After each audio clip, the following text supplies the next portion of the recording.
اومدیم با آموزش زدن ریدیم کد کال آف دیوتی موبایل.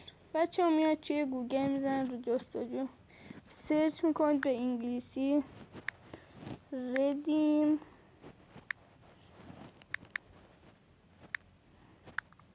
کد و میتونید بنویسید کال آف دیوتی موبایل یا همون مخففش رو بنویسید کودمز، میاره براتون کودمز. جستجو میزنید میاید اینجا اولین سایت های دیگه ممکنه 1% بپیتونه بره. میاید همین اولین سایت که برای خود کال آف دیوتی موبایله.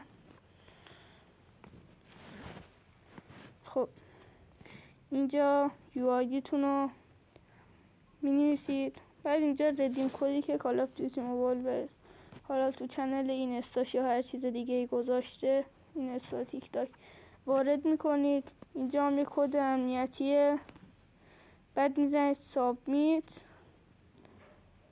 کمتر از 30 دقیقه براتون میادش، حتی زبانشون فکر کنم بتونید عوض کنید. بله بچه های ویدیو خوشتون اومد لطفا لایک کنید، چیزی نمونده تا به 100 تا برسیم. تا یه ویدیو دیگه، خداحافظ.